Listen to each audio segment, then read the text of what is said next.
game. It was a mammoth build-up, let's be honest. You could have won it. Yep. You could have lost it. Yep. At the end of the day, though, I just wonder whether you look at it. John Stone said to us at the end of the game that actually the City dressing room was a little bit deflated after it. And yet I wonder if you look at it now and think, actually, a point is a better point for you than it is for Liverpool. I don't know if I look at it like that, because you go there and you want to win, you know, and want to take the 3 points. I feel John was right by saying it was a little bit deflated, because you come in from what we've achieved over the last number of years, and that shows a lot as a group of characters that we are in that dressing room, that we're disappointed with a draw at Anfield. I think probably with the goal where we've gave it them, I think is a little bit disappointing. But I thought, you know, for the spectacle of the Premier League, for a game of football of over 100 minutes, it was, you know, fantastic. You know, we call it a great advert.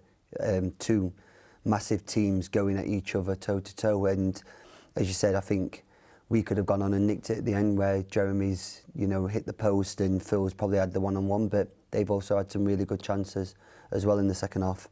Jurgen Klopp thinks he should have had a penalty as well in pretty much the last minute of injury time with Jeremy Doku's challenge on McAllister. What was your view? My view is the referee and the VAR has made a decision on what it is. I feel that the refed it really, really well. I feel once you have the Anfield and the crowd behind him, he could have crumbled. He could have crumbled, but that shows his experience, that shows his character, and that's why he's regarded as one of probably the best referees in this country and in the world at the minute. You didn't think it was a pen then? Listen, it's probably not up for me to say if I do think it's a pen. You know, if I say it's not a pen, headlines. If I say it is a pen, it's headlines. So I think the VAR's checked it, the ref's done it. That's all I'm going to say on that. No, that's absolutely fair enough, mate. Look, 10 games to go. City won the league by 12 points in 2021. It's not going to be that this time. No. We've never seen a title run race this close.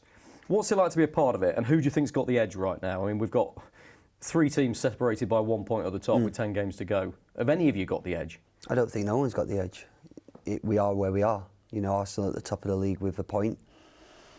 We've got some tough games, and like the rest of them, we've all got tough games. I said to the lads in the dressing room at the start that this game is not going to define our season. It's going to put us in a big step in the right direction towards our ultimate goal at the end of the season, but it's not going to define our season. We know the Premier League. We've been in here many years, and we've seen a lot of twists and turns, ups and downs. So there's a lot of football to be played. As you say, there's 10 big important games to play, and hopefully for Manchester City we go and do that big 4 in a row, which no one's ever done.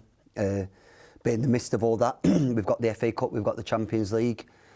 You know, there's going to be injuries, there's going to be setbacks, and you just have to manage, you know, each game as it comes. I'm a big believer in that. Don't look too far into the future. You do a game at a time, because I feel that's the only thing that you can affect. So, Walker speaking to us at Sheffield College, who are partnering with the KW2 Academy.